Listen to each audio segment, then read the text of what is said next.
Hey guys, check this out. I am officially now sponsored by Dubby. Dubby is a clean energy drink made to give you focus with no crash. If you guys are like me, you're always needing a burst of energy, especially with one with no crash. Dubby contains vitamins, amino acids, a nootropic, and 150 milligrams of caffeine. It keeps me awake with no jitters, guys.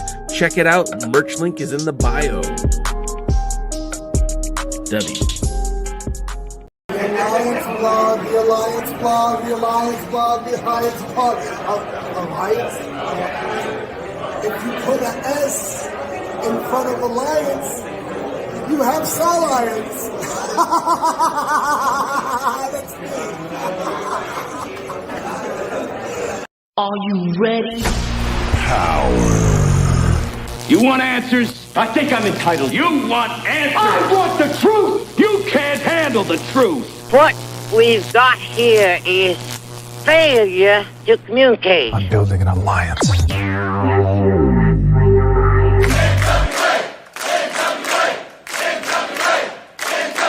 God bless the internet. Okay, let's party. It's showtime. It's time for the Alliance Guys podcast with your hosts Kevin Frazier, Jaden, DKM, and J. Cal. What is up, everybody, and welcome to the Alliance Guys podcast, a presentation of alliance-wrestling.com, your number one source for news and information for the National Wrestling Alliance. My name is J. Cal. His name is DKM. His name is Jaden. We are the Alliance Guys. What's going on, everybody? Nothing. Greetings and salutations. Why is it that DKM is so annoyed each and every Thursday at 5 o'clock Pacific, 8 p.m. Eastern? You make him watch the NWA. Hey, he watched it by his own self-choice this week. He watched it. I'll be honest, I didn't even get to finish it. That's how busy my week has been. Sure. Oh my gosh, Jeremiah Plunkett's in the house. Friend of the show and a champion of a man, our pal, Jeremiah Plunkett. Do you know Jeremiah Plunkett once challenged for the 10 pounds of gold against Satoshi Kojima? That's awesome. I'm a big Kojima fan and a Plunkett fan, so that I'll have to look that match. Is that from Saul? Yeah, that was from South Atlantic Wrestling, Saul. I think that's what it's for. No? Southern All-Star Wrestling. Southern All-Star Wrestling. Damn it. Sometimes you think you know something and you don't. But yeah, JP, friend of the show. I think in a couple of weeks he might come on and talk after the territory show. Maybe he has something to talk about. I don't know. In general, I like Jeremiah Plunkett. He's a good dude. One time he made me feel like 100 years old when he said, yeah, I used to listen to your podcast when I was in high school. I've been doing it long enough, so it's actually not a surprise. It's not, but it still hurts to hear it. JP's a full-grown man. He's not a child. He's not a little kid. He's not a baby in the business. He's a man. Speaking of men, JP needs to. I think in the future we need to see JP versus DW, Damian Wayne. Ooh. But DW retired. Yeah, he's out of retirement. I don't. He did the old Adam Pearce. He said, I didn't retire. I just was taking a break. I figured he just got mad at all the youngsters out there and wanted to show them the right way to do stuff. Hopefully he beats the crap out of them. I think that's how he was planning on showing them the right way to do stuff. Well, the thing, so first of all, I love Damian Wayne in terms of what he contributed to the National Wrestling Alliance. He was a dog heavyweight champion for Dangerous Adrenaline Wrestling Gladiators. So with Damian Wayne, man, he's a fighter. He's a good dude. I don't necessarily agree with a lot of the things he says, but that doesn't matter. I still love and appreciate that guy, and he's also welcome on the show anytime. And he has a pretty damn awesome sneaker collection. Yeah, I don't know much about sneakers. I've never been a sneakerhead, never. And my wife one time got me some custom-made Nike Airs, and they were black and yellow to represent buckets for rent. And I didn't even wear them for a year because I didn't want to get them messed up. And I do believe in Joe Hendry. I don't know if you guys believe in Joe Hendry, but I believe in Joe Henry. Man, I look very shiny today. What's going on? Maybe you're sweating. Oh, I am. It's getting warmer here, and in the old studio, we don't have air conditioning vents in here. We have fans, and if you turn on the fans, you can't hear me. So turn on the fans. There's one fan. Turn on, and I only have one fan. Only one fan. What am I trying to get at? I don't know. Hey, real quick, I didn't even get to it before. We have a lot of friends in the chat, so I will say hi to everybody. But Willie Bowen says that, hi, gentlemen, Tyrus is going to play Jabba the Hutt in a new biopic. You'll have to lose some weight first. Zing! DK's coming out strong. Love it. I know a few people that could be the Kowakian monkey, Salacious Crumb. I know a few people that should audition for that. Who should? I know quite a few people. Some of them listen to this podcast. Some of them wrestle. Yeah. I'm at odds. I don't know what you're talking about. I'm also simultaneously streaming on TikTok, where every single time I'm on, people say, "You look like Kevin Owens." I don't get mad at it though, because have you seen Kevin Owens' wife? I have. Not with the lights on. Oh my God. Jesus Christ. Have you seen my wife? I don't care, man. You say whatever you want about me. I'm good. But I do want to say Steve G is here. Of course, the aforementioned Willie Bowen, our pal and confidant, Championship Wrestling from Jeremy's here. Mads came from TikTok, so he's on my friends list, and he's here. He has a good magazine too. Nice. Jammin' Music Man's here. What's up, Jammin'? Let's see. Should it be Jamin? Jamin Music Man? We be Jamin Man. Well, I don't think he's from Jamaica, though. He's Jamaican me crazy. Oh. Want to say what's up to Noob. Noob's in the house. Let's see. Who am I missing? Luthez is here. And Jeremiah says, "You're glowing, Jake." Yeah, I mean, it's I don't know. I don't know if it's because of the gym, if it's because it's hot in here. My wife said she could give me some makeup to put on. I'm like, no, I'll pass on that. Oh, next time put it on. Or a mask. I got one of those too. But how rude of me. How dare I deny you, the viewers, of this excellent looking mug? I couldn't do that to you. Was that one of those Alliance mugs? I do have one of those too, right here. That's an excellent looking mug. It is. Good for drinking. You know what it's also good for? If you don't like to drink coffee or warm liquids, like, you can put stuff in there. I used it for a glass of milk this morning. Oh, yeah? Yep, first clean thing on top of the thing. I grabbed it and put milk in it. Nice. Noob is getting right to it. Noob doesn't have any patience. He needs to know, have you heard the news about Natalia Markova? Signed a multi-year deal with the NWA, but the question is, will her booking be different? Not just Natalia Markova, but also the needle mover, Brian Idol, has also been reportedly to have signed a long-term deal with the NWA, which kind of makes sense considering a lot of the moves that the NWA have made recently for these live events, these signature live events that they have been producing. Looks like they're locked up both in the ring and outside the ring. Jaden is someone who has to deal with talent, in your role with the Dangerous Adrenaline Wrestling Gladiators. What does it mean as a talent to have that security of knowing that, hey, I got a deal, I'm signed, I'm under contract? What does that mean for the talent? I not only have to deal with talent, I have to also deal with Daredevil Dave Dahl.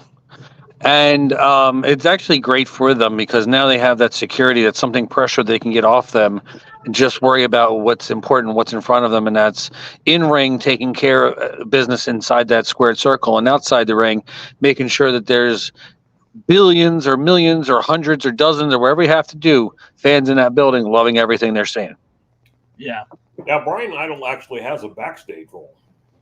Yeah, and I guess I was kind of unaware of that, but I mean, we know that Brian Idol was responsible for the FTW stuff, and I guess Chicago. Yeah, I was getting there, and I guess he's the one that was booking NWA Chicago. So it sounds like that he's been kind of responsible for both those things. Yeah, but it sounds like he's supposed to be the one that Shogun goes out and gets the buildings and. I could use him. I was going to say kind of the promotion on the national level. He's actually going to. He actually has some kind of live event role or something like that. I don't remember what I read.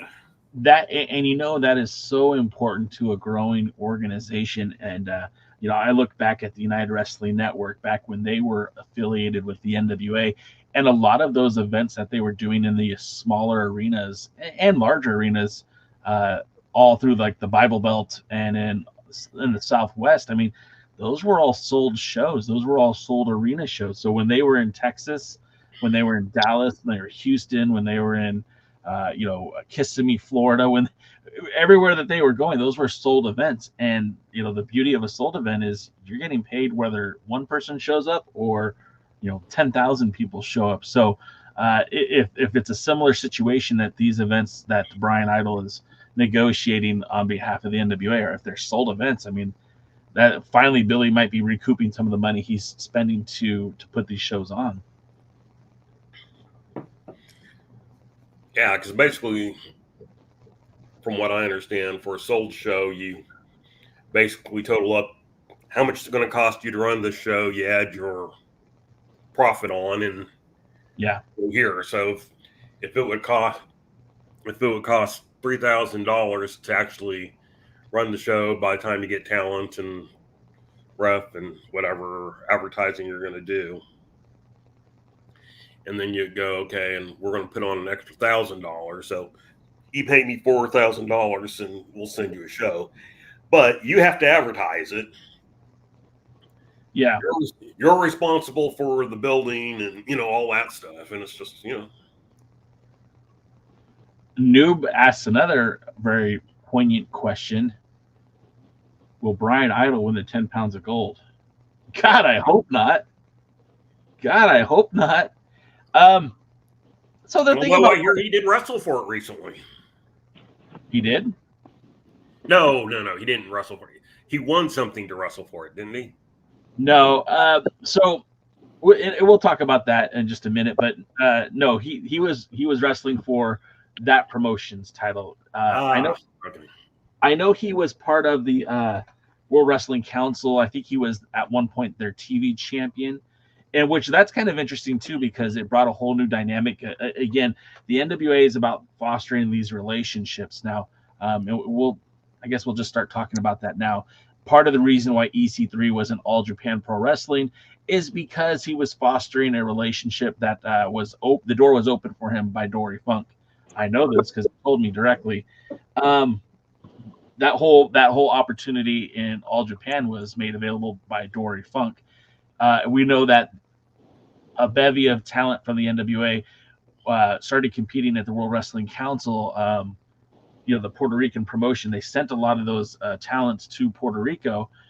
And again, it was about fostering a relationship. Now, Brian Idol was the TV champion at the time. I'm not sure what his status is with the Carlos Colon's promotion, but they sent Markova, they sent Tom Latimer, I believe Kenzie Page was down there. So it was kind of exciting to see these movements and talk about fostering these relationships with different wrestling promotions. You're seeing a galvanization across the board where Tony Khan kind of had reintroduced the idea of working with other wrestling promotions when he started working with AAA and New Japan, and then later CMLL.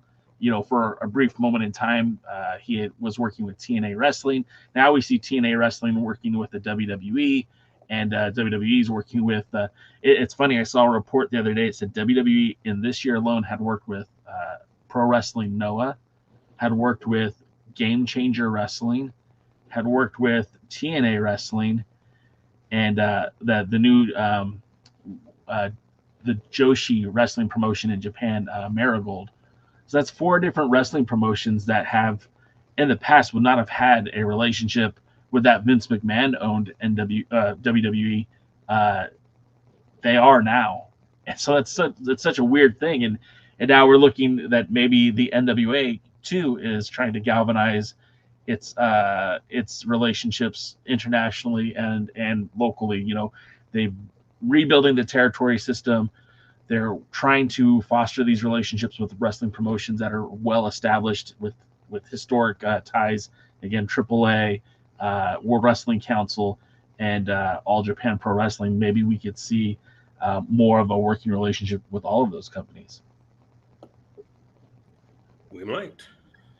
Some of the comments in the chat, and I just want to throw these out here because I know, you know, we are an NWA live stream. We talk NWA, but, you know, it would be remiss if we didn't mention things like, you know, Ricochet becoming a free agent.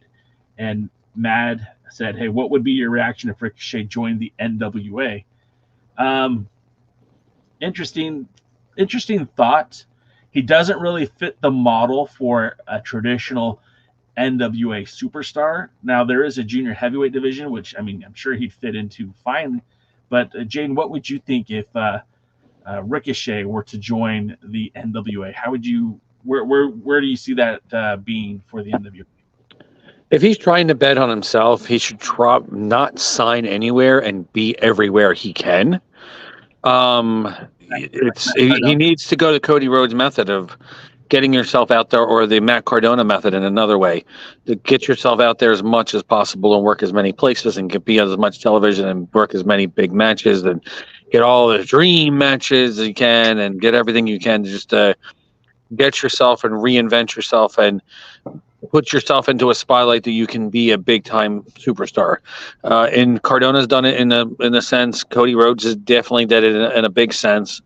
And I think Ricochet can be something special. He's more unique and crisp in his high flying, and he does it better than most other wrestlers. I'd say all but maybe 2 or 3 that are on his level.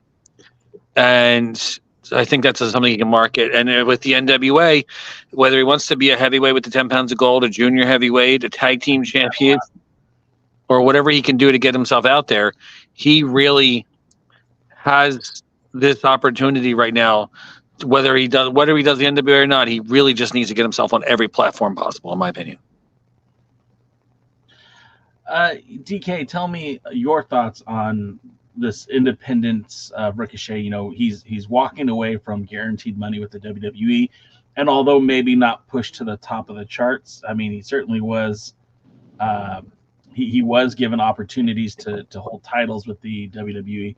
What do you think about him taking this chance, and do you agree that it's the right chance?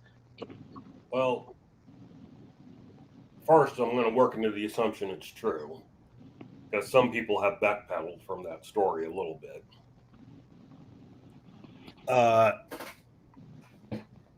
If he were in the NWA, he would only be in the NWA because of what Jaden said. He's just working everywhere. Yeah. He's not going to sign a contract with the NWA. What's up, everyone? And so then the next question is, does he want to do like Jaden's saying? And we're live on youtube.com/The Alliance Blog. Check us out. Apparently. And, is he interested in making himself a bigger star to be more money somewhere? Or is he interested in, getting guaranteed money somewhere? I don't know. How long has Ricochet been around? He's been around for a while. I mean, geez, I remember him easily 10 years ago. I mean, he's been in WWE for a long time. Easily 10 years in the business, if not more. I remember seeing him. I'm not mistaken. I think he used to date Tessa Blanchard. Oh. So. I'm sorry. Yeah. But he's been around. I can remember him being around for quite some time now. As far as Ricochet goes, I mean, he's been wrestling since 2005, And to what our pal Luthez says, Ricochet did compete in an NWA ring back in 2012 for NWA CPW, which was based out of Metropolis, Illinois, where he challenged Drew Haskins for the NWA Southern Heavyweight title. So there you go. In Illinois? In Illinois. Was that like South Illinois? I don't know where that's at. Illinois is not in the South. That's a good point. My guess is he was probably by Missouri or Kentucky, or it's very interesting. Kentucky's normally considered part of the South, although if you look at it on a map, real quick, that title did have a history of working in in the South. Franklin, Kentucky seems to be one of the hot spots.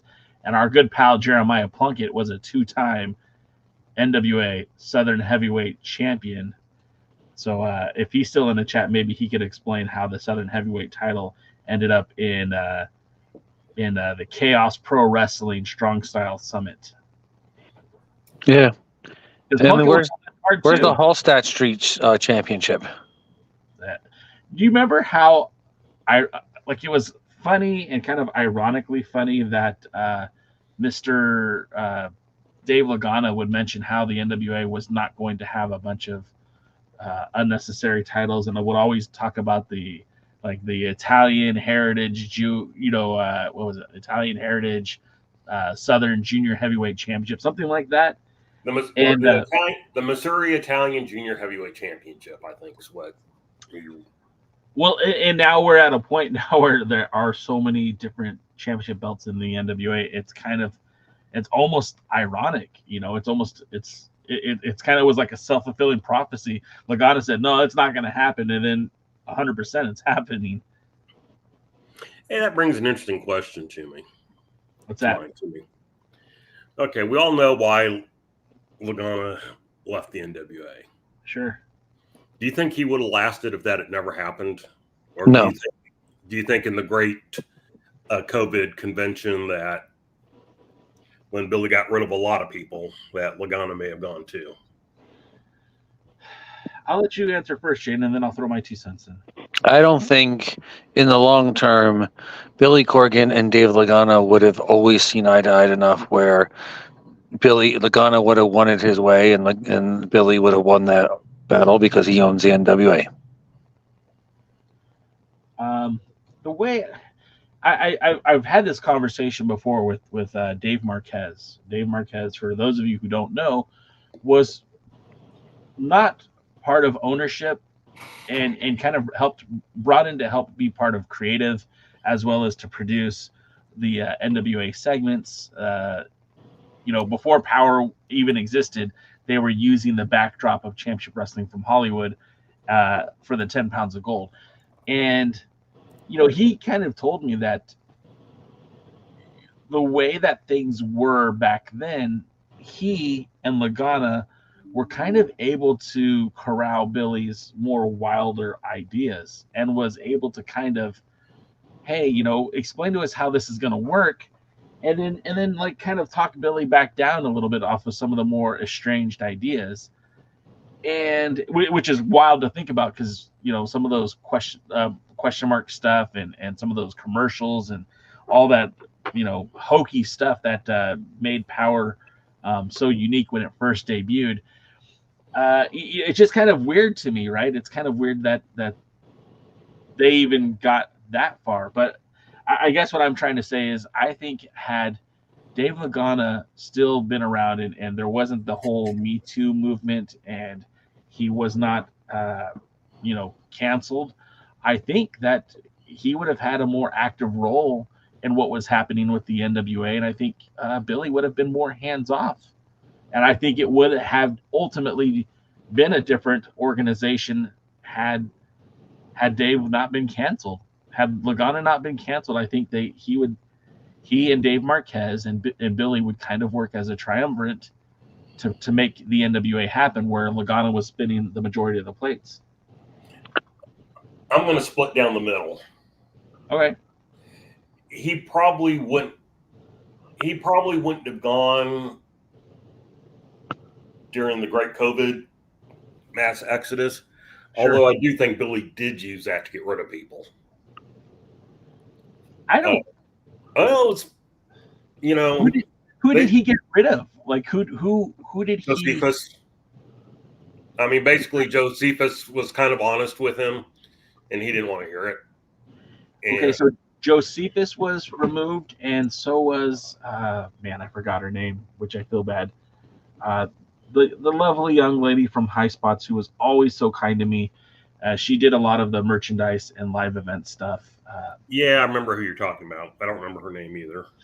She's a sweetheart, and if she's not watching this, but if she did, I apologize for forgetting your name. She was always really great to me, so I had no beef with her. Is she the one that loved Trevor Murdoch? No. Maureen. Here we go. Luthez got it. Maureen. She was always a sweetheart to me. I remember I saw her, what was it, at the 70th anniversary show, and I hadn't met her before, and I walked up to her. I was like, hey, Maureen, I'm Jay Cal. Nice to meet you, because we had talked a lot online. And she goes, oh, hi. She gives me a little side hug, which is, that's nice. And I go, oh, hey, it's nice to meet you. And she goes, thanks for not being a creep. I laughed because I'm like, well, first of all, how dare you? Because I'm totally a creep. But secondly, like, that's not hard for me. Yeah, TLC wrote a song about you, just like they wrote a song about Dave Coulier about being a scrub. Exactly. Cut it out. Yeah, isn't it great that he had 2 rock songs written about? Well, one rock song and one hip hop song written about him. What are you talking about? Was that really written about him, or you messed? Oh yeah, the story on Creep is he was. Not Creep. Scrubs is he was hanging around with John Stamos in his car, hitting on some of the girls in TLC and shouting them out, trying to get their information and their number, and the passenger side of his best friend's ride. And that's the whole reason that the song Scrubs is written about him. And we all know the Alanis Morissette story. At least if you don't, you ought to know. Oh, shit. What I want to know is, where was Turk and JD when they were talking about the Scrubs? That's a good reference right there. I love that show. And DK's done. He's like, I'm out. What am I doing here? He's rethinking his life decisions. I am. He probably doesn't even know the songs. No, I know the songs. See, what you don't understand about DK is he has this exterior where he looks very rough and very like just angry all the time. But actually, you sit down with DK and have he's much worse. Oh, I was going to say, you learn he's actually angry all the time. Well, he is angry, but like he does have a wide variety of interests besides pro wrestling and mixed martial arts and combat sports. I mean, you might not know this, but he's into the royalty, the royal family. No. I was the obvious one. I was waiting for someone to say something. Did Lord write a song about him? Yeah. No, she wrote a song about herself. Oh. Okay. Well. More like, this is a very fun conversation we're having because our chat is going off. We've got Jammin' Music Man asked, hey, have you guys been watching Joe Kazana Promotions? No. I'll be honest, no. I am really behind on a lot of things. I enjoy Joe Kazana Promotions. I will put Joe Kazana Promotions over. I would definitely like to watch more Joe Kazana Promotions. I have not watched anything from Joe Kazana since the last watch along we did. Yeah, unfortunately, that huge break in between just really threw off momentum of me watching it. And I know I enjoyed watching it, but now I just, for some reason, I see it, I'm like, I got other things I gotta watch. And it's a shame because I really liked everything I saw. Yeah, and like for me, I don't mean to speak for either one of you guys, but like there's only so many hours in the day. There's only so much content I can watch. I'm a dad. I'm a husband. I'm a business owner. Kevin Owens impersonator. That's what I do on the weekends. Is where I make all my side hustle money. If you guys get a cameo from Kevin Owens, it's really this guy. Anyway. I should see if he has a cameo and get him to do it. Hey, I'm not J Cal. This isn't me. So I would like to watch Joe Kazana Promotions. I think I will get back into it eventually. It's been hard to do it. I was talking to not to name drop again, but I was talking to Dave Marquez recently, who has been working with MLW again, and he was telling me how much he enjoyed working with them, not only on camera but also behind the scenes. And he's like, "Are you watching MLW?" And the honest answer is no. I like MLW. There's a lot of talent that works MLW that I really would like to watch more. I don't have time. I think Alex Kane is a very interesting character. Would like to know more about him. My friend, somebody I consider a friend, Bad Dude Tito, is their open weight champion. There's a lot of cool things happening at MLW, and I haven't been able to watch. Do they have a closed weight champion? I don't know. Closed weight champion. Open weight. Probably the middleweight one. Mad brought up Jinder Mahal is back wrestling, and he's wrestling for the Black Label Pro title, which is coming up soon. That's pretty interesting. I don't mean to sound disrespectful, but Black Label Pro is very much below where I would expect Jinder Mahal to show up at, but maybe he's trying to do the whole Drew Gallows thing and just kind of recreate himself and go through that indie route. Is he using that name, or is that a WWE name? Jinder Mahal? Yeah. That's not his name. That's a WWE name. He's actually using a different name. I don't remember off the top of my head. And it's very plausible he's just working wherever the money marks are paying the biggest fee right now, because he's right off WWE TV. So this is where you get those guys who are paying 3 or 4 times as much as you would probably get in about 6 months from now.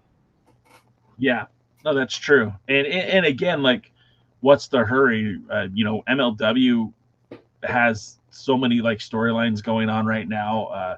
TNA Wrestling seems to be doing pretty good without an influx of a lot of WWE talent. Where would he land? It's not like AEW's calling them up and saying, "Hey, we need you on our roster."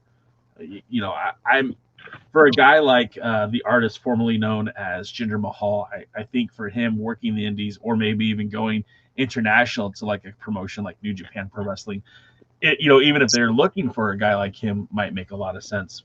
But where does he land in terms of American wrestling? I don't know. Don't hinder the gender. Yeah. Why not? I think personally he's got more talent than people give him credit for. I think again we'll see, because sometimes a lot of people think that about wrestlers and we learn otherwise. But I think he could be repackaged and worked well into some company. I hope he doesn't end up wrestling against Hook and just jobbing against Hook and then never seen again on AEW. But that's kind of the way AEW does it. So I know. Did you guys? Okay, so I don't really watch NXT either. Like, again, it's a product that I think I would enjoy. Just there's not enough hours in the day, but I do see. Oh, DK taking a break. They did do a segment this week when Cody Rhodes was down there and kind of addressed the talents that had recently come from AEW, and he's like, "You guys look like you're in a good place now." And I'm like, "Damn." To play the story, this is formerly known as Brian Pillman Jr., Lexus King. I can't think of the other guy's names now to save my life. There's Sean Spears. Yeah, Sean Spears, and the guy was not far off AEW. There were 3 guys who were just recently on AEW television that are all friends. Ethan Page. Ethan Page, yeah. The other Page. And they're all friends of Cody Rhodes, and I think he was responsible for getting him into AEW, and I think he's probably responsible for getting him into NXT. And it was a great little shot. Nice little jab on the chin right there. Yeah. That's amazing. Looks like you're in a good place. They weren't before.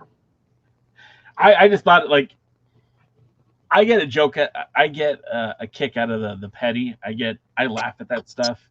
I know some people are like, "Oh, that was uncalled for," but it's like, no, not really. It's fine. No, that was called for. I didn't know you were a fan of old NASCAR.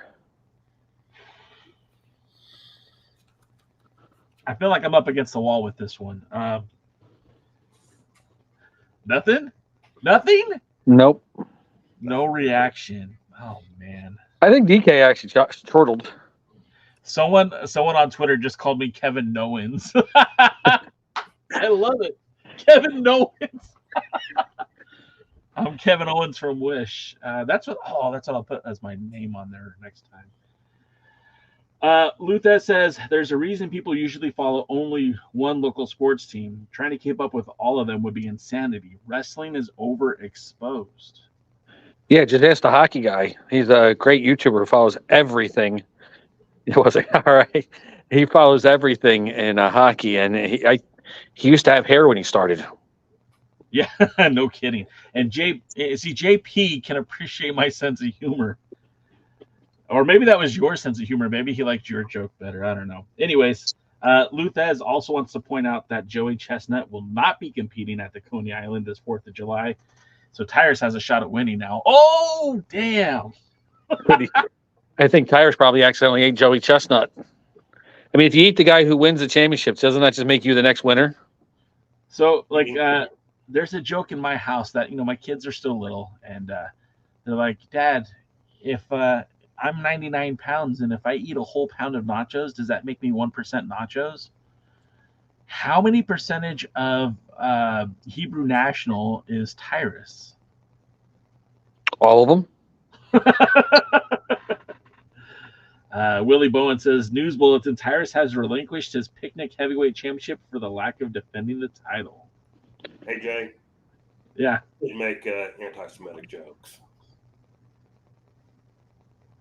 The Hebrew National? It's a delicious hot dog. Why would he eat Hebrew Nationals?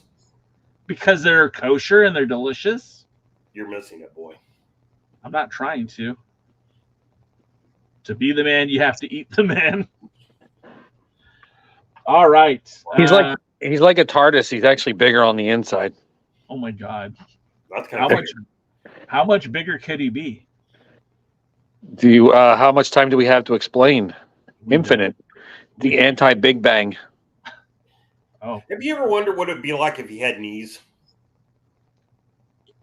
Yeah, he might be a decent wrestler, to be quite honest with you. Like elephants don't have knees. Oh no. I was watching. Okay, so I went back. All right, EC3 recently defended the title in my backyard, and I don't know. I kind of went through some of the footage that I had of EC3 to kind of. Why is he doing backyard wrestling?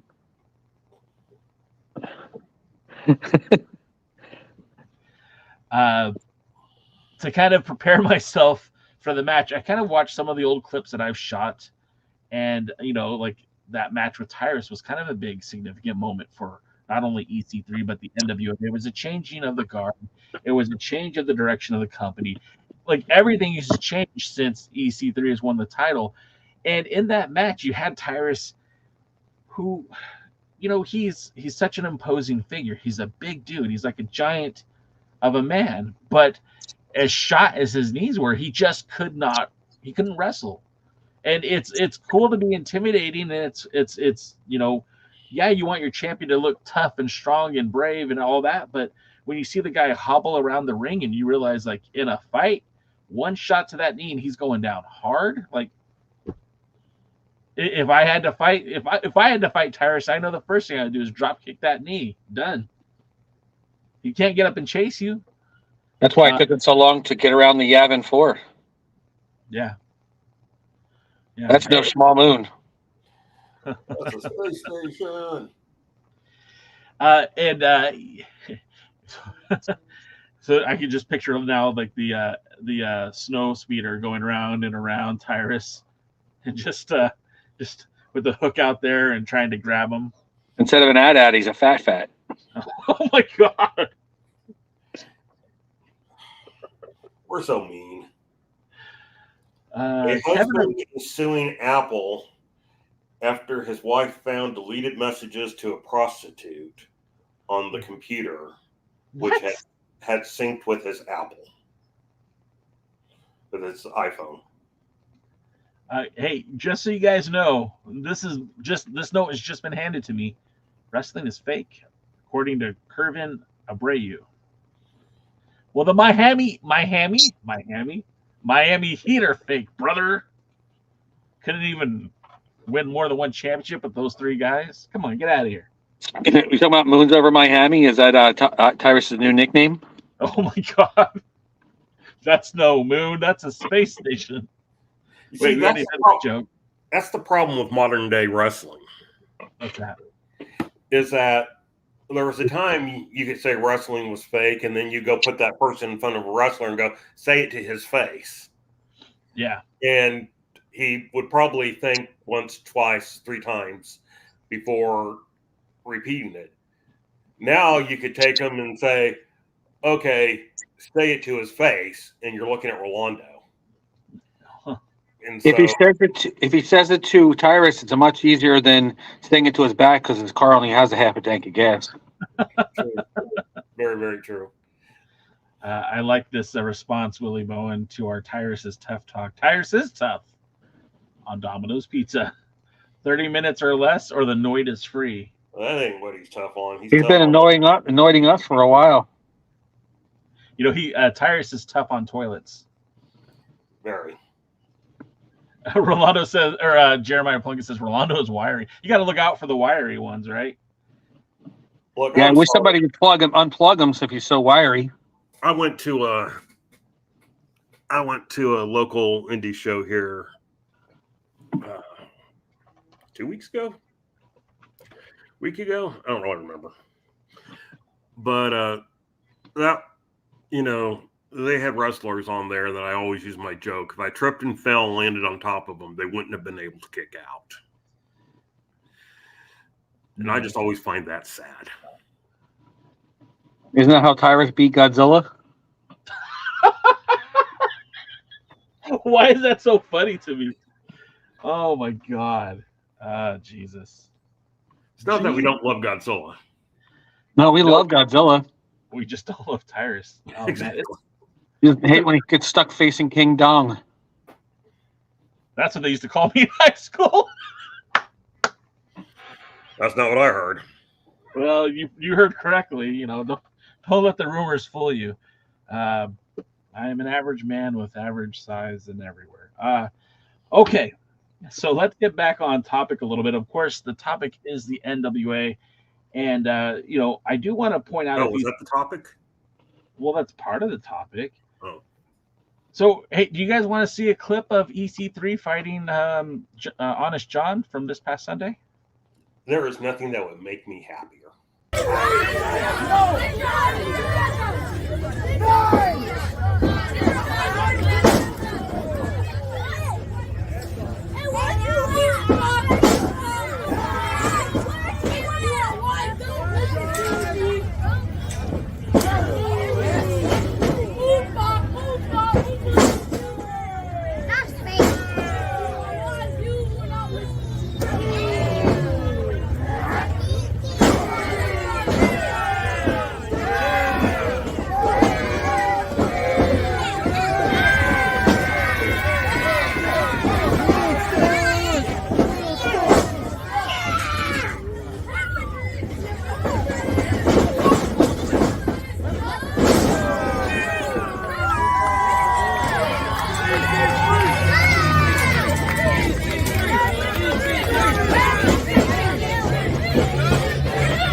Not too bad, huh? Not too bad.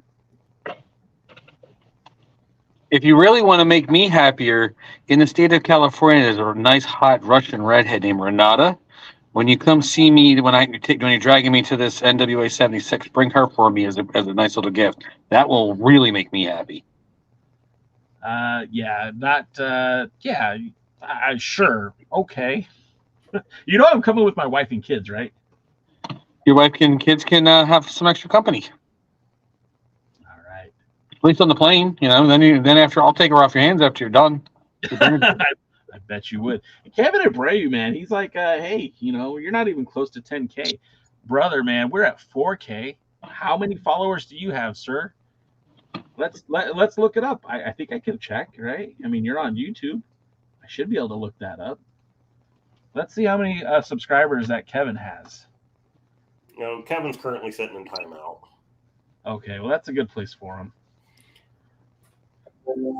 I don't ever mean to mess people's chops or anything, but, you know, we are a cool community, and if you don't want to be a part of it, you definitely don't need to be a part of it, but, you know, I'll make Buster's chops if you want. I got some really nasty things to say. Well, me too. I mean, Kevin's got 1 subscriber, and it's probably his mom. So, yeah. Hey, I love Noob's comment here. We did talk about Brian Idol, and we were off topic about Natalia Markova being. So we never got to Natalia. Well, you know, and look, let's be honest. When we talk about Natalia Markova, we really have an audience of one, and that's okay. Markova is a great asset to the NWA. She's got a great asset. Yeah, that's what I was going with. Her asset is among the best out there. And let's be honest, she's really good. Especially when you're sitting in the corner.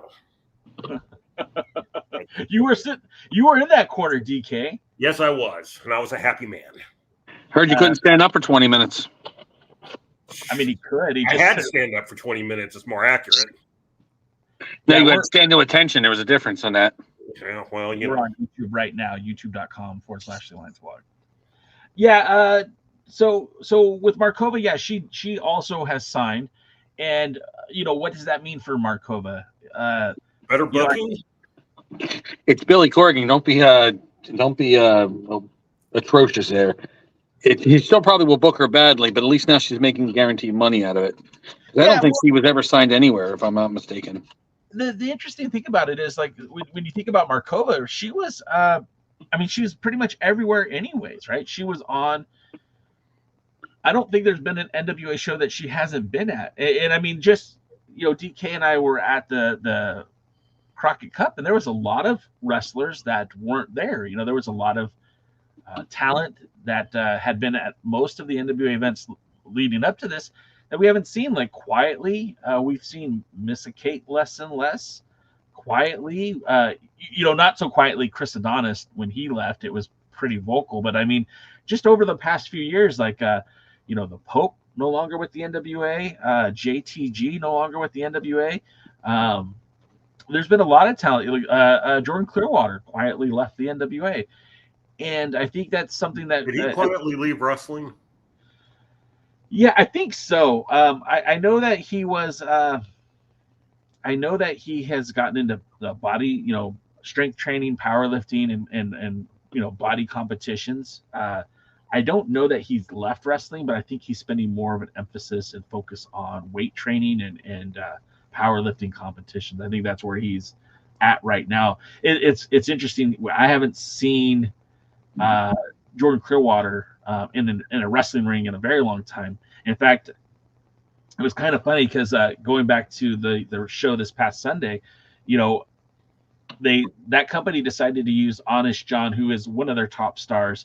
And I have nothing negative to say about Honest John. He's a great talent. He's a good talker too. And if the NWA were interested in signing more junior heavyweights, he's a guy that I could vouch for if anyone's listening. But you know, Jordan Clearwater lives in Southern California. I'm kind of surprised they didn't bring in an NWA talent or somebody who's kind of been adjacent to the NWA to face EC3, because you could have had Clearwater. Hell, Brian Idol was on the card. Could have put Idol and EC3 together on that show. And, you know, they went with a local guy, which I think is in some regards cool, but I also at the same time, like, you know, the NWA could have benefited from, you know, having a person with a bigger name value to wrestle EC3 when he was out here. NWA probably wasn't paying the booking fee, and the local promotion was. So that's where the local guy can, because it gets him a lot more eyeballs on him and gets him a lot more over being with a star of EC3. And if EC3 can teach him even something, just one thing to make him that much better, their company got that much better. Oh yeah, it was kind of sweet in a sense. The promoter, his name is James, and I've only met him in passing, but he said, like, you know, growing up, him and his dad used to watch the NWA together, so it was very it was a big moment for him to be able to book the World's Heavyweight Champion, which, like, how often do you hear people say things like that? It's kind of rare in these day and age. So it's kind of cool that, you know, they don't have an affiliation with the NWA. They're not, a lot of people like, hey, maybe maybe they'll become an affiliate. I don't think that's going to happen, or territory. I don't think that's going to happen, but I know he was happy to have EC3 in his venue. And there was, like, the crowd was very pro EC3, except for the little girl that I was sitting next to who happened to love Honest John. But yeah, it was a pretty fun event. Is he really John out there? Is he face heel? He's more heel, and his manager, like, in fact, I feel like at that night might have been a turning point for him and his character. I think he might be becoming a babyface. Up until recently, he had a manager, Enoch the Enlightened, the guy that was in the red shirt that popped in the camera view a couple times. And in the course of the match, Enoch got involved and essentially cost Honest John the title. So that might change Honest John from a heel to a babyface. And Honest John, it's kind of funny. I've seen him work. He worked Pollo Del Mar's wrestling show that they did out in Palm Springs. He was working with United Wrestling Network, and he's appeared for a lot of promotions that are out by me. And the guy is a hard worker. He gets good reactions. He's very good in the ring. I think the only thing that hurts him is his, he doesn't have a lot of size to him. But I mean, for what he's got, he's in shape. He can cut a good promo. He can wrestle very well. And, the match that he had with, I'll be honest, DK, the match Honest John had with EC3 to me was better than the match that Sam Adonis had with EC3. That wouldn't surprise me. Yeah. It's funny. I was thinking just yesterday, I was talking to somebody about the NWA show. Yeah. And I go, we went and we enjoyed it. And, I suppose part of my enjoyment was the fact that you were there too, that, sure, that adds to stuff. I go, but I can't really say that there was anything on the show that blew me away. Except for Markova's butt. Well, I wish. Hopefully she didn't have beans that night. Oh, no. No. But yeah, I mean, there was no match. There were a couple I hated. Yeah. But there was nothing that just made me go, wow. And I've said this in the past, some of it, because they're doing these things in terms of a 45-minute TV show, like some of the matches just don't have a chance to get into gear. And that includes the world title match. Yeah, for sure. It was like, what, 10 minutes at most? Correct. Appreciate that. It felt very short. And again, these are all shot for TV too. It's not pay-per-view. So they do have like regular TV, TV time limits kind of for the show. But yeah, it was a very, it felt very rushed. It felt very, I hate to say it, but it felt very unimpactful. And it was definitely not, to me, it wasn't the match of the night. And I'm a guy who likes both those guys. I like Sam Adonis. I've seen him have good matches. And I really feel like EC3 is a very good wrestler. He just needs the right opponent. And I don't feel like Adonis was the right opponent.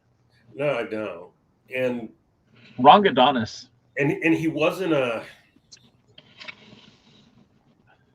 he wasn't well known by the fans there. I mean, I almost think you would have got a bigger reaction if you had put a local person in against him versus Adonis. He tells a story that somebody thought he was Nick Aldis. That was hilarious. And it's just too funny. And so I know there was something on Discord. I don't remember who was arguing back and forth, but a couple people arguing back and forth whether Sam Adonis meant anything. They're going, not here, not North Texas. No. Nobody really knows who he is. I think the biggest shame is, like, look, especially in North Texas, when you had Jack Stane there and you had Tim Storm there. And I know they're trying to do some bullshit angle with Tim Storm and whatever, but Tim Storm, I think, would have got a huge reaction if you're putting him in an NWA title match in North Texas. I mean, DK, you tell me, like, you know that market better than I do. Would that have brought more fans to the show, you think? I don't know if it would have brought more fans to the show. I was actually impressed with their overall turnout, although I'm a little confused on some of the numbers that have been given. But I get it all the time, guys. I appreciate it. Thanks. one of the things that got me was I've talked to several people who've gone since then, and we talked to a few who were there at the time, and there were more people just going to see a wrestling show. Yeah. I mean, they kind of knew they didn't watch the NWA really. In fact, I had to tell one that, it was on the CW app, Well, like that guy sitting next to us, he's like, yeah, I stopped watching it when they got off of YouTube. We're like, that's cool. Like, how are you here? And he goes, yeah, I just saw that there was wrestling here. And I was like, I want to check it out. Yeah. And that there were kind of a lot of people that were that way. I mean, a lot of them was just like, wrestling, that wasn't too far. I haven't seen some of these people. And the tickets weren't that like priced too bad. I mean, I know you bought my ticket, but it wasn't that bad on the price, was it? Oh no, it was very reasonable. And that was front row. We were sitting right up front. So I mean, and there wasn't a bad seat in the venue. It was like if you had been to that venue before, it's a very cool venue for wrestling. No, in fact, if they went there and I was to go back, I would actually buy a seat more in the first row of the stands versus. Yeah. I think you and I bitched about that the whole time, and you guys will see it next week on Power when they are in Dallas or not Dallas, the Dallas area. There's the seats are right up next to the ring, and it was almost uncomfortable because there wasn't even any room for the cameramen. They were practically in our laps, and a couple times they fell right into the audience because the interactions with the wrestlers. But it was the setup I don't think was the most conducive for pro wrestling, and I've seen it set up with the other promotion with Texas Style Wrestling. It looked a lot better. Yeah, it was. Yeah, I would have set it up differently.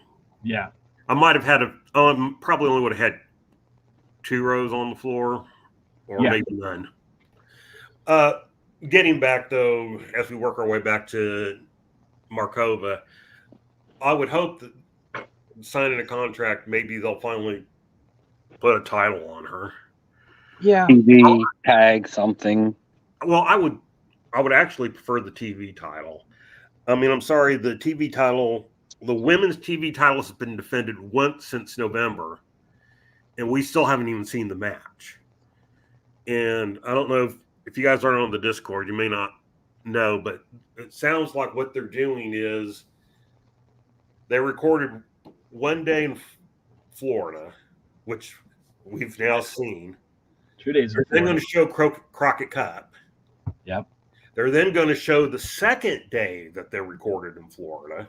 Yep. Which I guess is where the U.S. Tag Team title was decided and why the champions, who I've been told were at the event but didn't have the belts. And so that's because they hadn't won them yet, technically.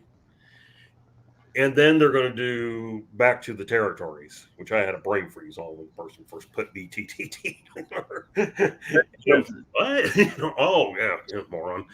And so. Yeah, I hate these convoluted multiverse things that are going on right now. It's kind of like. Go ahead. I'm sorry. Well, I was just going to say it's stupid, but hopefully, I'm hoping, because it sounds like there's not really much going now until the 76. So I'm hoping that when the 76 gets here, that they'll be kind of caught up and ready to go or something. Of course, supposedly there's supposed to be another thing, but they got those TV titles on Max, and they're not doing anything with them. It's gone back to a Tyrus title. Yeah. We just want to say Max is double champion, and we don't want to take the titles off her. So the easiest way to do that is not defend them. Yeah. And what's interesting about that too is like now more than ever, there's a lot more titles in the NWA. They just created the NWA Midwest Championship that's held by PJ Smooth. Then you have the Crossfire promotion with Juventud Guerrera as their champion. You've got Joe Kazana Promotions that have their Southeast champion in Silas Mason, and you have these established champions. And if you want a prop belt just to put on Max to make Max seem like a bigger draw than they already are, then I would have been fine with you putting one of those lesser titles on Max. I feel like the TV title has such a game-changing value to it that they're just wasting. It's just absolutely wasted, because you could have, we were talking about Markova. Putting the title on Markova once establishes her as a star, or at least a bigger star in the NWA, but then it's also building up towards a match down the road with Kenzie Page. And one of the things that the NWA has done so far is they've kind of neutered that title anyways, and they keep having number one contender matches, or hey, somebody sneaked in and signed some paperwork, as opposed to like, hey, the TV champion is supposed to be the number one contender. If after the best of 7 series, it's supposed to be the number one contender for that women's world championship. Let that happen. I don't know. I mean, are we going to wait till 76 before we pull the trigger on that? And I don't know, especially when you look at who is there left for Kenzie to beat in the women's division that is not named Max,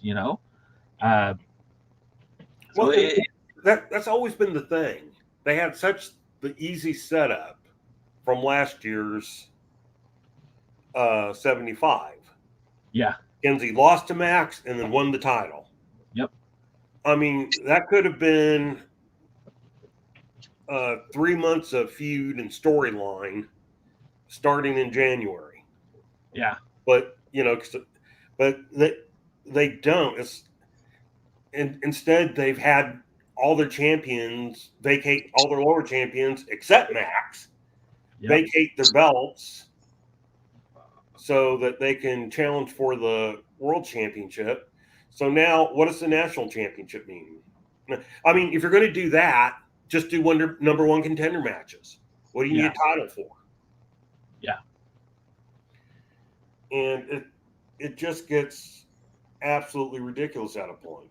I mean, Thrill Belly and the Immortals lost their titles, not because they lost them, but because they wanted to challenge for the higher thing. So now what? They're idiots. I mean, the joke I made about it was I go, oh, Logan Paul gave up his U.S. title so he could fight Cody Rhodes in Saudi Arabia. Oh, wait a minute. They don't have to do that. No. He's still U.S. champion. Right. And, when Fritz would bring in the world champion, he often put them against the American champion. Yeah. And if it wasn't wrestling one of his boys, it was typically either the American champion, or in the case of like Iceman King Parsons, who challenged Charlie Race, he had beaten Jimmy Garvin, who was the American champion, in a non-title match. And then they immediately took that and said, well, Harley Race is coming in, and so Iceman's getting the title shot because he beat the American champion. Right. And so they did the big, he's from St. Louis or whatever, where the Spinks brothers are from, and he was going to be the first heavyweight, black heavyweight champion, and blah this and blah that. And I mean, we all knew he wasn't going to win the belt, but they at least did something. They gave a reason for him to be in the match. They had a match, and then they used that match to further the angle with David Von Erich. Yeah. And Iceman looked good. And so that instead you just got people that look like idiots. And I made a comment. I'm really interested to get Jaden's view on this. But I made a comment that after watching 2 weeks of Power earlier this week, is that it's very obvious to me that NWA is sports entertainment. And so I said that in the Discord, and of course, all the people who like to freak out about things. Well, all wrestling sports entertainment. No, it really isn't. Sports entertainment is a term, it's a Vince McMahonism. Sure. And it means something specific in my mind. Because Vince didn't like wrestling.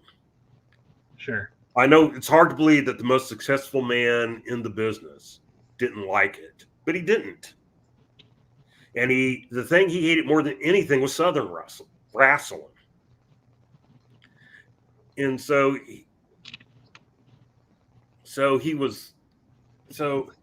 but the idea for me of sports entertainment versus wrestling is, I see this all the time. I see NWA fans. I see the NWA all over X going, oh, well, wrestling the way it should be, or old-fashioned wrestling, or wrestling this, or wrestling that. That's what the NWA is. It's like, no, it's not. No, it's not.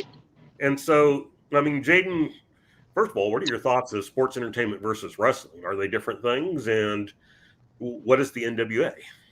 Sports entertainment is where the sizzle is more important than the steak. Ooh. Pro wrestling is steak, where you got yourself a nice damn juicy steak and not some overcooked brown, black, overcooked piece of shoe leather. Good pro wrestling is that nice, juicy, yummy, bloody in the middle, awesome, needs no introduction, needs just a little bit of salt and pepper steak that just is beautiful. But if you care about that sizzle, as soon as that steak hits the pan, that's what sports entertainment is. So that's the difference. Whether you want the meat or the sizzle, that's where the real important difference is. And see, sports entertainment's not a WWE concept. I mean, the Harlem Globetrotters is sports entertainment. That's where I was going to go. Like, okay, so if we consider the Harlem Globetrotters sports entertainment, are they not considered basketball then? You know what I mean? Like, because that's where I would take that analogy. But it's not a real basketball, because they do things all the time you would never do in a real basketball game. Yeah. They see that. Here's a trick for you. People don't know. People don't know that the Harlem Globetrotters is predetermined. Not like professional wrestling that's 100% legitimate. Well, there's that independent baseball team, like the Bananas something or other. I don't know if you guys have seen this before, and they do a lot of weird like little gimmicks out there on the field. But at the end of the day, they're still playing baseball. It's still baseball. It's just more, what Jaden said, a little bit more sizzle to it. But Memphis was a lot of sizzle. Didn't stop it from being professional wrestling because it had to do something to draw every week in the same towns with the same crowd. With a promoter didn't want to pay as much as some of the other wrestlers, so they had to do a little creativity. Creativity is absolutely fine. You need some creativity to draw whatever you can, and that's sometimes what it is. But the difference is if the sizzle, if the lights being out and playing in blacklight is more important than the actual winning of the game, then yes, that's sports entertainment. If despite all the histrionics and the flamboyance and the pageantry, if the real important thing is the actual who wins, then no, it's a sport. So that's what the difference is. And I always go back to my son, who's gone to some wrestling events with me. He went to what was it, WrestleMania 32? That was the first one in AT&T Stadium. And so, we went to that, and he was in his early 20s. He's 25 now. Damn, you got old-ass kids. Yeah, I know. Tell me about it. Man, that's because my ass is old. Not the rest of me, though. The rest of me is still young.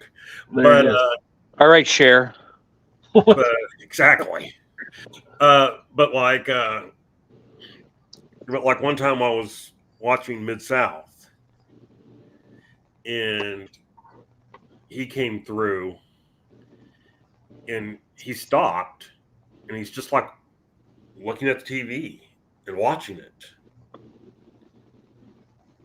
And I'm like, I didn't say anything at first, but he just stayed and kept watching it. And I go, that's the wrestling that I grew up on. I go, that's what I used to watch. Yeah. I go, back then they tried, they, did their best to come across as a legitimate sport. He goes, it looks like a legitimate thing. He goes, it looks like they're actually trying to, wrestle to win, to have a sports contest. Yeah. And so, I mean, that's always been the thing. That's always been the thing to me. I mean, I'm not into the new terms. I'm not into athleticism. Oh, look, he kicked him 500 times and then ran to the ropes, and the guy recovered immediately and ran to the ropes and kneed him in the gut. It's like, yeah, right. And, you know, now they break their necks and they jump up in no cell. Yeah. With legitimate broken necks. Yeah. And, you know, people worked hard a lot back in the day. They were sore and whatever, but there weren't near the injuries that there are today. You know, at least in the big ones, because, you know, they took care of each other. They weren't trying to kill themselves. And, you know, I worry that the day's going to come where either a wrestler's going to really, really get hurt in the middle of the ring on TV, or somebody in the audience is going to get really hurt when a wrestler goes flying into them. Yeah, I mean, it's happened, right? I mean, look, it's a little while ago, but you can go back to, you know, Owen Hart when he pile drived Austin and literally, you know, messed up his neck, right? So you can go back. It's why Austin had to retire young, relatively young. We go back to Austin dropping Steamboat in the ring in WCW, kind of put an end to Steamboat's in-ring career. I mean, this stuff kind of happens. And you look, even just back on Nitro when Goldberg and Brett were in the ring. And you know, I saw the clip online about Goldberg saying, hey, man, I told you the kick was coming. You should have protected yourself. And it's like, that's not how it works. But, you know, Brett took the kick, was concussed, immediately felt his neck was all jacked up, and he got up and still took the spear. You know, these guys are still doing stuff like that. It's wild. I mean, there was always the possibility of getting injured, and I'm not trying to say that, but it didn't happen in the frequency that it does today. I mean, it's only been a couple of years, or I guess more than that now. It's been a few years since Ridge Holland broke his leg catching somebody coming, you know, flying out of the ring in NXT. Oh, yeah. Or what about Big E? Well, that's what I was going to say. And then after he recovers from that, goes to the main roster, and then he basically ended Big E's career. Yeah. You know, I saw Big E on one of the pre-shows. He doesn't move his neck. If you watch him, he stays it's like he's wearing a Batman cowl. Yeah, it's like when I wake up in the morning. I guess not that this is super related, but I guess he went down to Mexico to do some stem cell. And him and MVP both were trying to get some stem cell treatment in order to try to get back into maybe one last run, which is wild to me because I would not, if I'm not EC3, if I'm Big E Langston, I think I call it a career and move on. MVP, I know, had some different issues. If he wanted to try to get back to it, I can understand that, but not Big E. You know, Kevin, when he retired, or pal Kevin, yeah, you know, when he retired, I remember him telling me one time. I was actually at his last match. I didn't know it was going to be his last match. I don't think he knew it was going to be his last match. Yeah. And then, you know, afterwards we were talking about it, and he just said, you know, he goes, that's it. I'm not getting back in the ring as a wrestler. He goes, I might do something else. He goes, but I'm not going to wrestle anymore. And then, you know, of course, he had that, you know, stroke a couple years back. Yeah. They basically said came from his wrestling career. Yeah. It's real scary. And so, you know, the whole idea of a work was working together so nobody got hurt, but it make it look real. Yeah. You know, wrestlers started working before the promoters figured out that was a way to do it. And I also saw somebody saying, you know, on the Discord, like, oh, well, you know, wrestling comes from the circus, and the marks, and all that. I go, yeah, all that's carny talk. That's not where wrestling came from. There was legitimate wrestling. Yeah. Real contests that faded out about the end of the 1800s and then really disappeared in the early 1900s when, who was it? Hackenschmidt and who was the other big champion of the time? Oh, I don't remember. Hackenschmidt and wasn't Thez. No, this was way before. But the idea was Abraham Lincoln? Maybe. The idea was that they were basically one was going to win and then they'd do a rematch or whatever. Sure. But they never did the rematch. Was it Gotch? It might have been Gotch. And so it's just, I don't know. Yeah. Well, let's talk a little bit more about EC3, his upcoming title defenses, because he's got some international defenses. I think we should acknowledge. Number one, EC3. Like I said, got to see him this past weekend.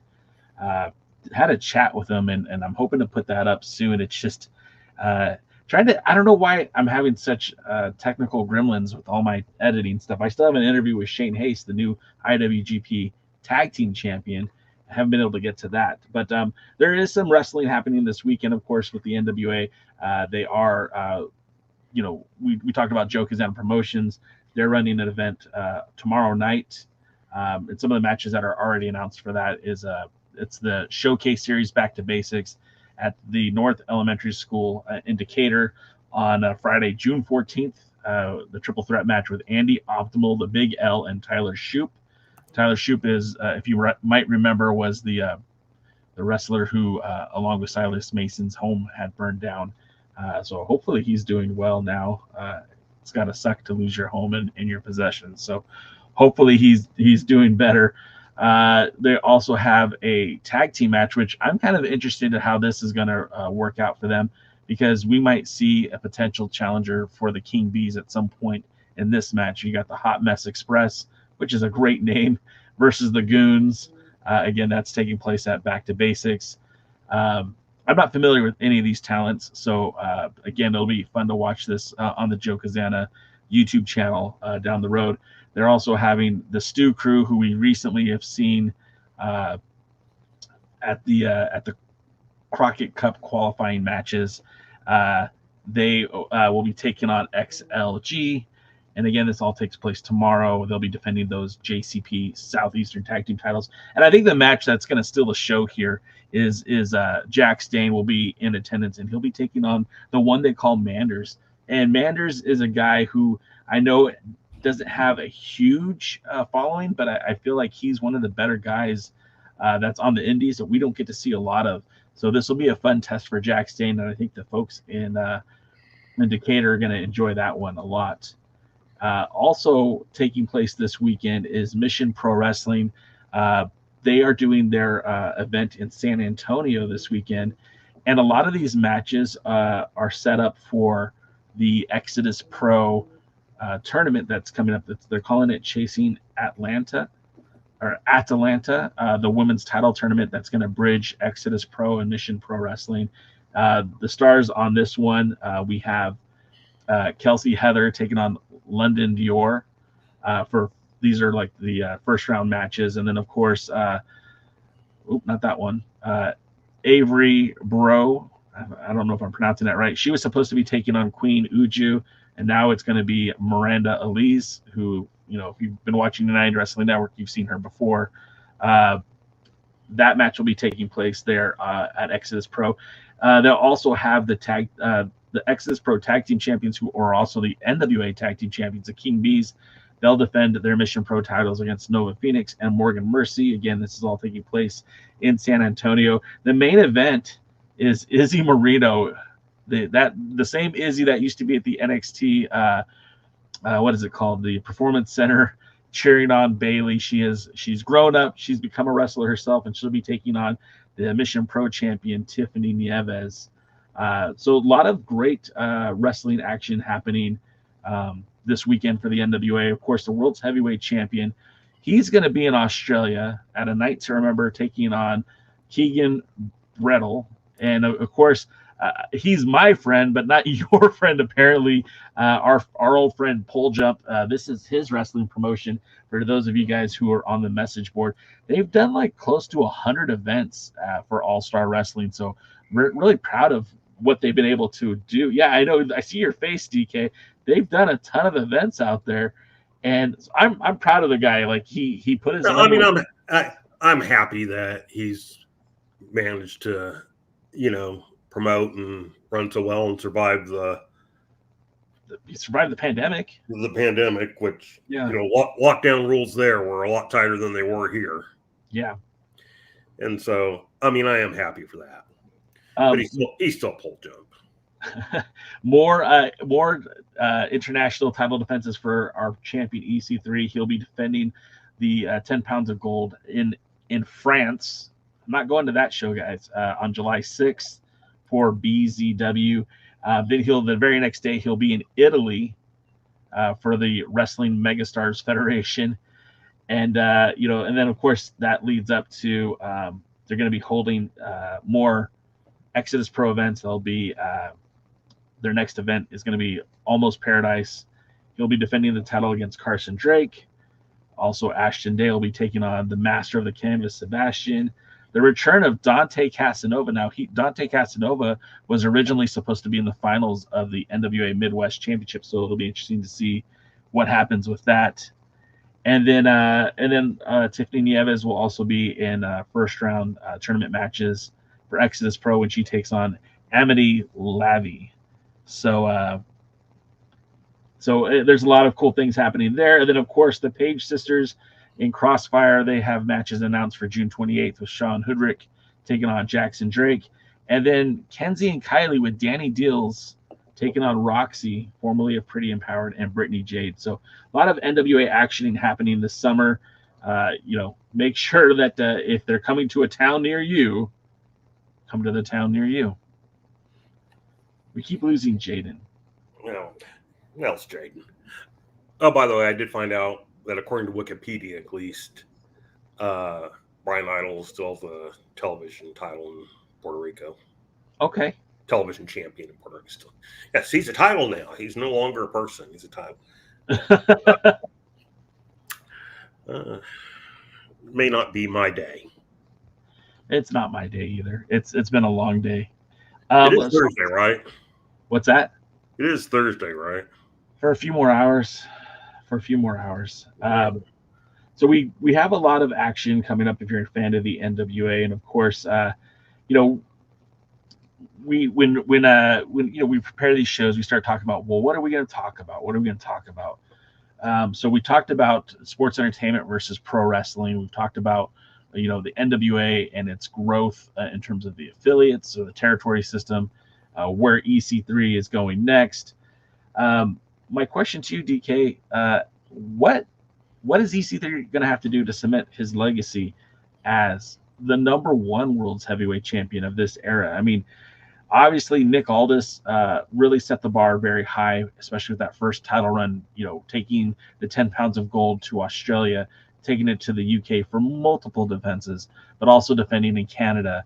And of course, being a part of the All In pay-per-view, which was such a big deal, and probably the icing on the cake, defending the title in China. Not too many people can ever say that they wrestled in China. So what does EC3 have to do to top that? What does EC3 have to do?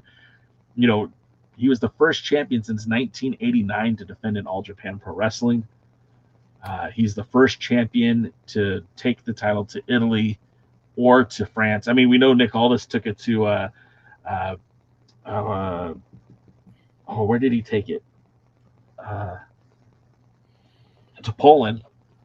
So, is taking the title to France, is taking the title to Italy, is that on par? Not like it was back in the day. He's doing everything right, but he's lacking two things that Nick Aldis had. All right. One, Nick Aldis was able to have Cody Rhodes,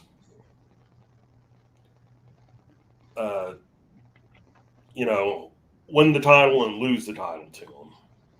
Yeah. So that's just something, and not just win, lose it to Cody Rhodes, but win it on a very large indie show. Something that was rivaling what WWE could even do at the time. So he's missing that. I don't know that there's anybody out there right now that can do that for him. And Ricochet. And the second thing that he's missing that Aldis had two of, luckily it didn't work out well with one, but a rival. Aldis kind of had that rivalry with Marty Scurll before the pandemic. And then, the rivalry with Trevor Murdoch, when he finally lost the belt and everything. Yeah. And so he's missing those two things. Like, I don't know that there's anything he can do about the first one. Yeah. TNA is working with WWE, so I don't see like him getting a big win over a TNA champion,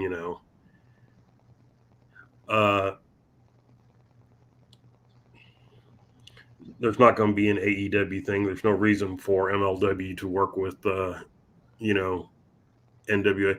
There's not really, even if Ricochet leaves, I don't think Ricochet's not in that level. And, we're talking about, what happens with him earlier. There are a lot of smarks that love him, and he's a very talented guy. But there's not anybody that I don't know that he would. You certainly wouldn't want him losing, to Ricochet. Yeah. In the chat, real quick, they said, like Dave Scooby said, he has no true contender built up in the NWA. Sam Retro said all this has carried himself in a certain way to make us feel like the NWA was important. Willie Bowen is making the case for Silas Mason or even Blake Bulletproof Troop. I'm not on that Bulletproof train. Not true. I like Troop, but he's not there yet. And then Roswell says Richard Holiday could be EC3's Marty Scurll. I mean, there's lots of people out there that could be that person. They just, is the NWA willing to do that? And earlier, Sean Mega said Billy Corgan's cheap, and he's not bringing people. He's not bringing in, big names for the NWA. And to a degree, he's right. We're not going to see, the Von Erich brothers at the Crockett Cup. We're not going to see. I would be shocked if Ricochet shows up in the NWA. I'd be shocked if we saw Nick Nemeth in an NWA ring. But that's not to say somebody like Richard Holiday couldn't be there. No, but not all of them necessarily have to be in an NWA ring. Sure. I mean, the Cody Rhodes victory wasn't in an NWA ring. No, and you're right. Like, you mentioned TNA is probably not a landing point at this point, which I agree. I don't think it is either, especially because they're wrapped up with the WWE. There won't be any involvement with the United Wrestling Network. Obviously, they're not as big as, NXT by any stretch of the imagination or TNA Wrestling. But, that could have been a landing spot a few years ago. MLW, I wouldn't be surprised if something happened with MLW. Remember when Davey Richards was their open weight champion, he had showed up for them. And then Sean Mega just brought up a great point.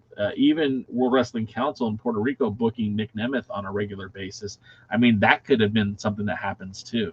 And any one of these things would be a win for the NWA. But I think if it doesn't happen on NWA TV, especially with the way NWA books, like if the tree falls in the forest and no one's there to see it, it didn't happen.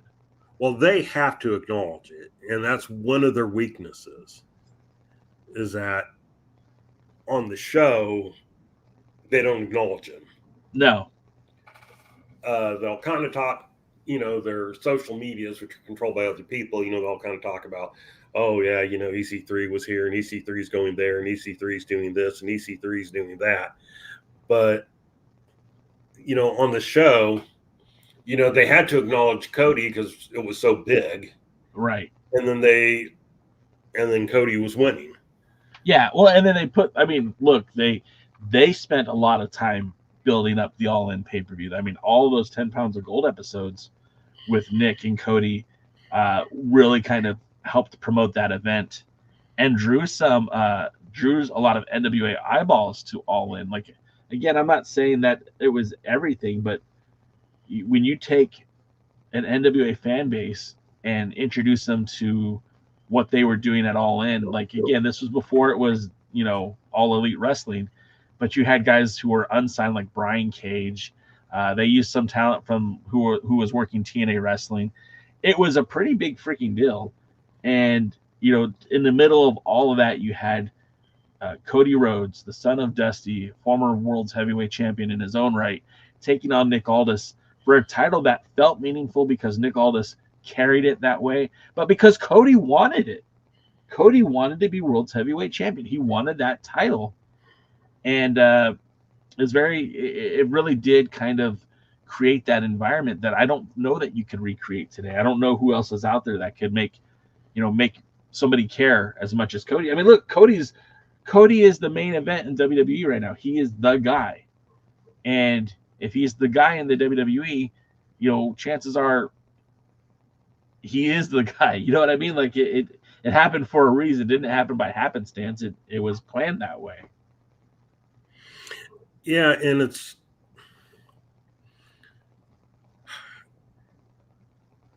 you're not going to get that. You could get WWC putting Nick Nemeth and EC3 in the ring together.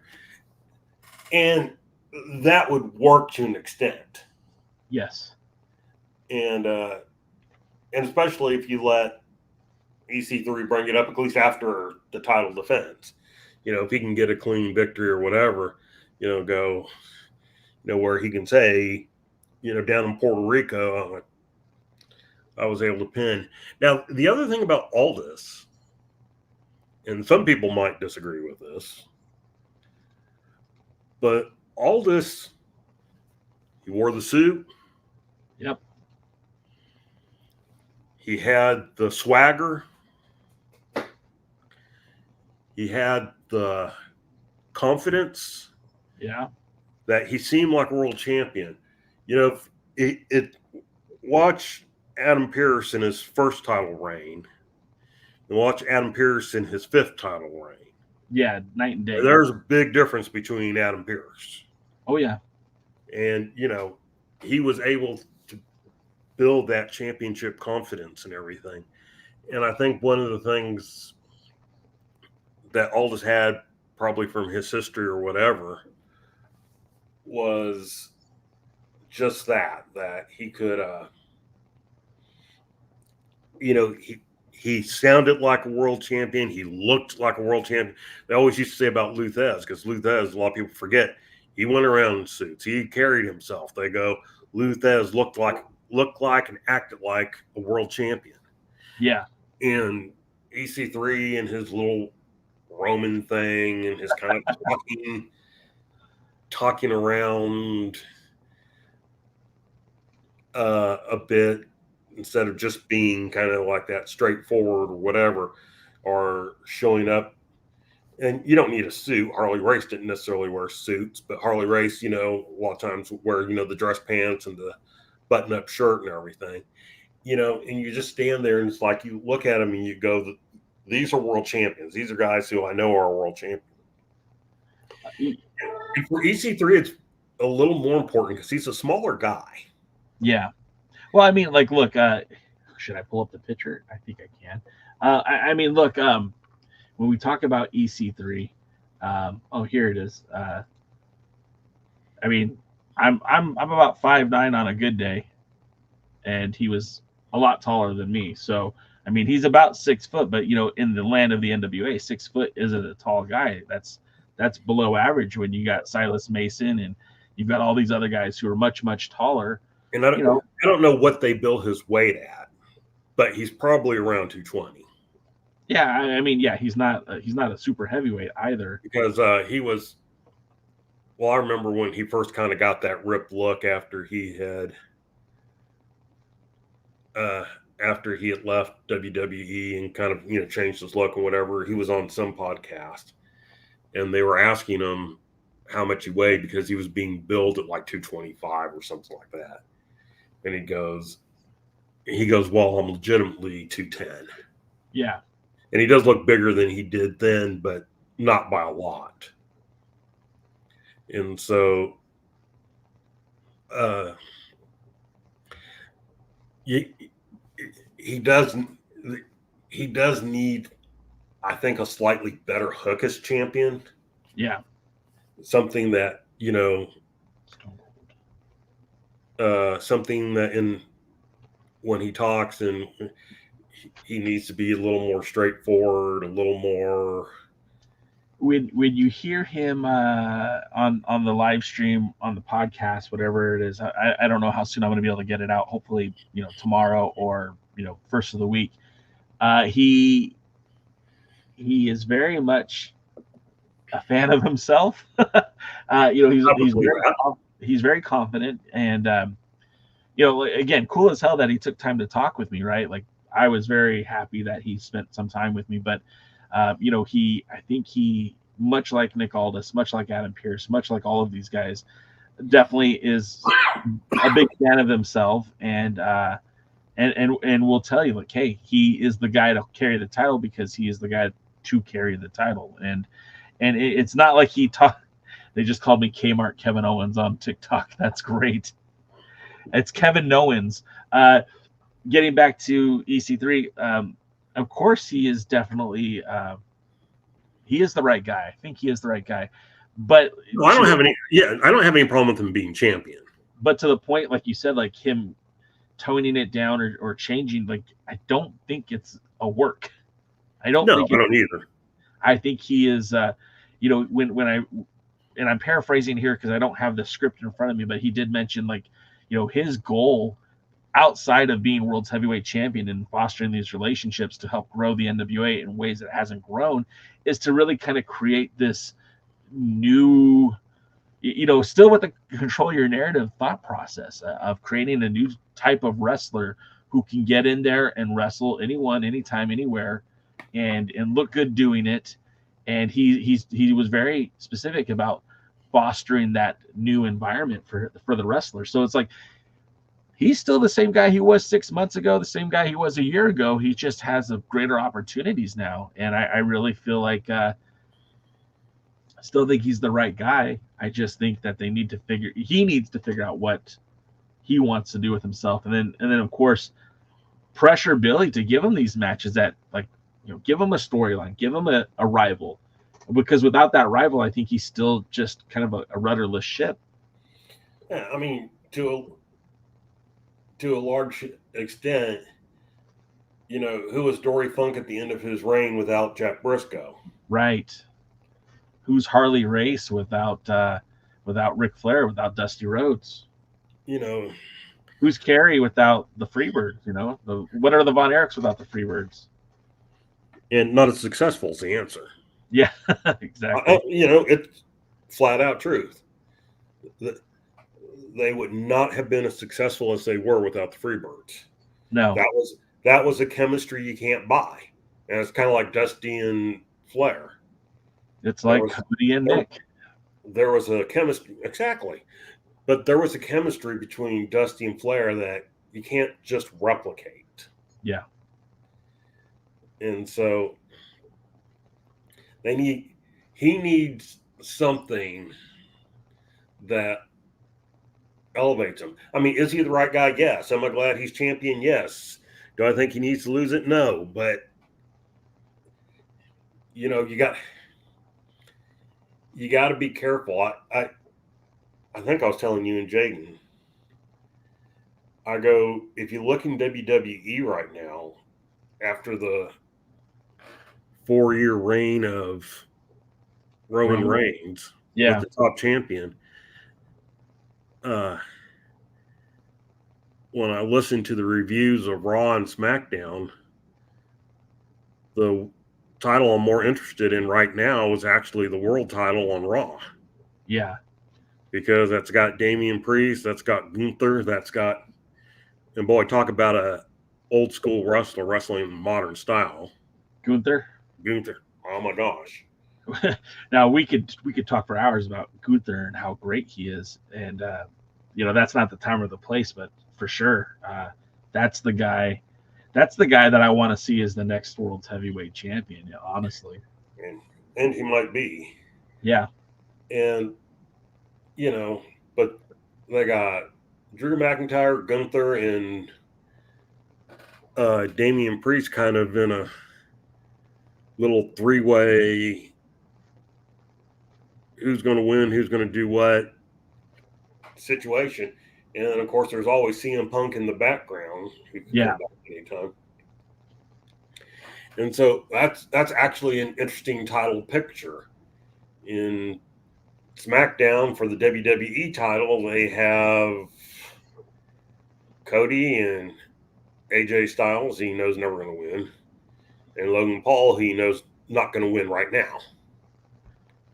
And so it's kind of like, let's do something over there. Let's make life a little more interesting. Yeah. Now, real quick, now I think we're pretty much covered that, but I do want to address what Sean Mega said as it pertains to EC3. He says, well, what is EC3? Is he a heel? Is he a face? Aldis was also a clear heel. What is EC3?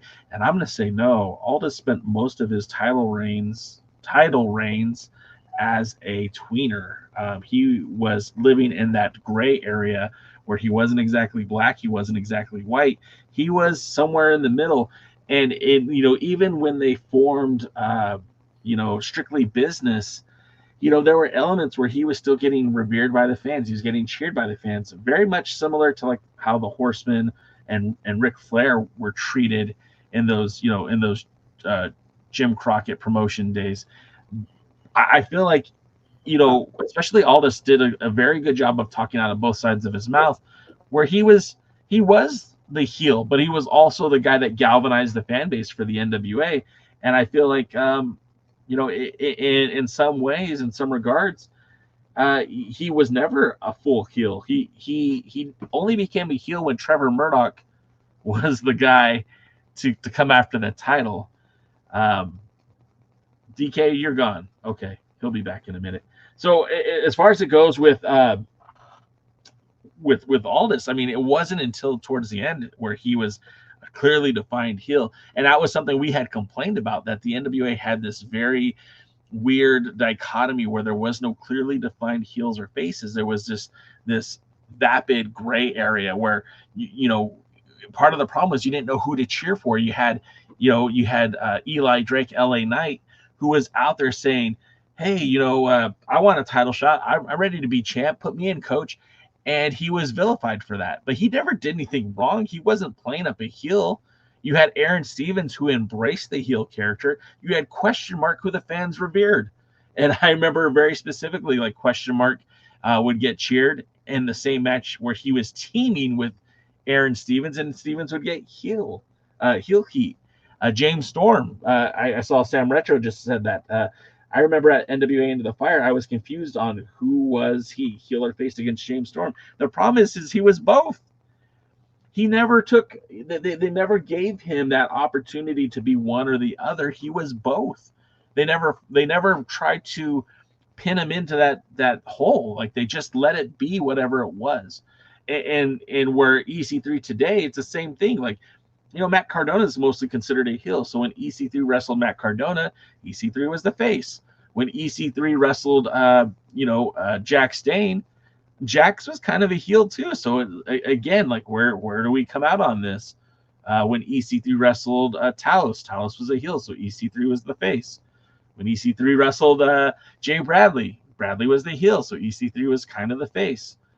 Silas Mason, although he's much appreciated, liked, and revered on this channel, he was a heel. He is a heel, so EC3 was the face. And when Sam Adonis comes into town, his nickname is El Rudo. So, of course, EC3 is going to be the face. But, the minute, somebody like Nick Nemeth, who comes in with a babyface opportunity, if that even happens, like, yeah, it's gonna be, he will be that heel when the time comes. But they just never, like, the NWA doesn't care about clearly defining a heel or a face. And I do remember Dave Lagana kind of expressing to me when during those early days, it's like, hey, in the real life, there are good people who do bad things, and there are bad people who do good things. And that's what our wrestling is about. And I never really got that. I never really understood that, because I feel like wrestling is like the last bastion of, let me just sit back and relax and enjoy pro wrestling. And don't make me think about things. And if you're going to make me think about them, make it very worth my time to think about it. The NWA doesn't need to have convoluted storylines or perplexing storylines. Just put one guy I can cheer for, one guy I can boo, and let me enjoy that. And as soon as you do that, I feel like more fans will be in tune with the program and wanting to watch. As long as there's convoluted storylines and we can't figure out who's heel or face, it's always going to be like that. Like it's never going to be as good as it can be. The people on TikTok are still calling me Kevin Owens. It's great. It's funny to me. I have been stopped in public and have been asked by people if I'm Kevin Owens. He's a lot taller than me. He's a lot bigger than me. He's got tattoos on his shoulders. I only have tattoos on my forearms. Let's see. I want to get to your guys' comments, especially because it's just me now. Sam Retro says, all this was both heel and face. He tweenered at times too. Yeah, exactly. Luthes says, Gunther and Dragunov live in my head as the current reigning heavyweight and junior champions, but Gable has a big match for the title coming up. See, Luthez, now that's interesting to me. In a different world, in a different universe, that might be the case. Sam Retro says, Aldis was best as a heel. Eli was a tweener too. Mega says he was a heel in the storyline. Now the fans cheered for him, but his role was a heel during the early days of Power. What is EC3's role? I still disagree. I don't think he was clearly defined. Remember, he was egging Tim Storm on. He got in Tim Storm's, head, not as a heel, but as a friend, and compelled Tim Storm to get back in the ring one more time to challenge for that 10 pounds of gold. And knowing that, Tim Storm desperately wanted that shot at the mountaintop one more time, that run with the 10 pounds of gold, he was forced to, he coerced Tim Storm into that role. But remember, it wasn't self-evident at the time that he was screwing over Tim Storm. It wasn't until Camille got involved and screwed over Tim Storm that we realized that he was a heel. But that whole thing, it went back and forth. And again, with Eli Drake, with James Storm, with the whole entourage. Like, remember, it was Nick Aldis and James Storm, and I think it was it was Eli Drake. No, sorry, it was James Storm, Colt Cabana, and Nick Aldis versus Eli Drake. No, I'm getting it all confused now. Anyways, I guess the point I'm making is I still don't feel like he was a clearly cut, defined heel. And the evidence that you're demonstrating to me still was more like a tweener than just a heel. He wasn't really a heel until Strictly Business kind of cemented itself. Yeah, but even then, like, it took a while. Well, yeah, well, that's what I said. When they kind of cemented themselves as kind of a horseman-like group. Yeah. Which I'm glad there were only 3 instead of 4. No, I didn't count Camille. You might be the only one. Well, remember at first, Camille didn't wrestle a lot. Yeah, well, she was just the bodyguard. She was just the defense. The insurance policy. The insurance policy, thank you. Shaw Mega, maybe that's the point of the night, saying, hey, we can't have these same debates about EC3 because he is not as interesting. No, I don't necessarily agree with that. Look, there's There's points to be made there. Aldis did have a very interesting storyline. I think my biggest concern with Aldis is that second title reign, as it evolved into Power, as the NWA slowed down, and then into the pandemic, we didn't have the same Nick Aldis. The Aldis of the Aldis Crusade was hungry, was out to prove himself and prove his name, and I don't feel like EC3 has ever been in that position. But then when Aldis got that second run as champion after he defeated Cody, it was in cruise control mode. I don't feel like he did anything interesting after that. It was all downhill after that. My opinion. You're not wrong. I don't know if you're right, but you're not wrong. And then Sam Retro says, I remember the fans went insane during the Aldis promo for Power Episode 1, and he was doing heel stuff all in the promo. Yes and no. Like, that's the thing. It's like a cult of personality, right? Like, and Luthez says it here too. It's like he was an asshole, but he was our asshole. I mean, that might just be it. That might be it as well. I saw something else up here. I don't want to lose it. Oh, Sam Retro says, can we get a heel Murdoch and Knox? I mean, let's see what happens after Crockett Cup. And then Roswell said it was all Thunder Rosa after that. Yeah, well, Thunder Rosa was definitely electric for the NWA audience. I think, one of the issues is in general, Billy doesn't like clearly defined heels and faces. That's what I was saying while you were offline. Yeah, like that was not only is it demonstrated with the way he books, like when we get heel versus heel matches quite frequently, or face versus face match, but even like it was said to me by Dave Lagana, like, we live in a world where good people all the time do things that are bad, and all the time bad people do things that are good. And it's hard to just put a label on people as one thing or the other. Yeah, I disagree with that. Well, that was their reasoning for booking the way they did. I don't necessarily agree with that. Yeah, that was kind of that new age. Oh, we've evolved past heels.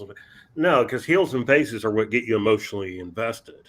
See, this is what I was kind of saying when you were offline. Like, the wrestling is fine. The wrestling will be so much better when we can be invested in characters. And to an extent, we were able to invest in Aldis because, again, he was our asshole. EC3, they haven't given him enough to work with for us to get emotionally invested in. In fact, I don't think there's anybody on the roster right now, except for maybe Mims and maybe Silas Mason, that the fans are emotionally invested in. And even that is drying up too. Like with how they've treated Mims as of late, it's I swear sometimes I think the fact that we like Mims is the worst thing that ever happened to his career. I don't understand. It's like whenever we like anybody, they seem to screw them up. I mean, look, I was thinking about some of our past criticisms, and the NWA has improved in a lot of ways. I mean, I used to keep track of how much time was wrestling, how much time was promo, and they could have a 50-minute show with 13 minutes of in-ring action. And the commentary at some of the teams were terrible, and Austin Idol being out there a lot and talking a lot was horrible. And okay, Austin Idol's still there, but he's not used much. Some of the people have left. They're not there anymore.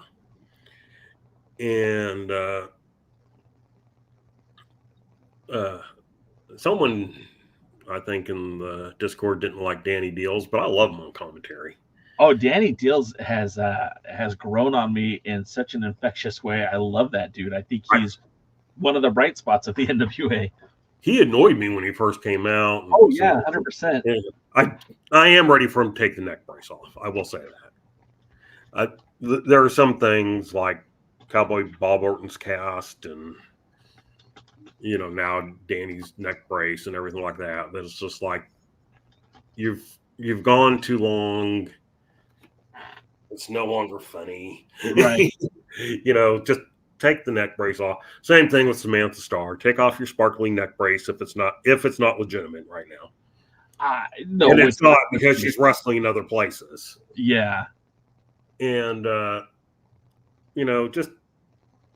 just find a way to be interesting without that particular gimmick. And hey, my guy Rick Del Santo's in the house and said Danny Deals is gold. Oh, I'm going to get to finally meet Rick Del Santo at the 76th anniversary show. I'm excited about that. We were supposed to meet up last year at the Dangerous Adrenaline Wrestling Gladiators event. Didn't happen, but I'm super excited that Rick's going to be here, and I'll have a shirt waiting for you, Rick. Promise. And so, there are a lot of ways the NWA has improved. There's a lot of ways that they're doing things that much better than how they used to do them. It's just the overall booking. Yeah, I think at this point, like, the characters are there, right? Like, I think you can in the chat, they're talking about Mims and Black G's, and I think G's and Mims got something cooking, and I think that could be a very good pairing for Mims, like, and ripping the Band-Aid off of him being a babyface, letting him be a heel, let Mims help him, or let G's help him out with where he struggles, which is a lot of the promo work and stuff. And building that dynamic, like, look, G's took Tyrus to the title. Let's not forget that, right? He put Tyrus in that position. Why can't he do something similar with Mims? The Southern Six, again, there's a lot there. There's a lot, we're just tapping the surface with those guys. You look at Pretty Empowered, and even though it seems like that group might be splitting up, there was some juice there that they could have done something with.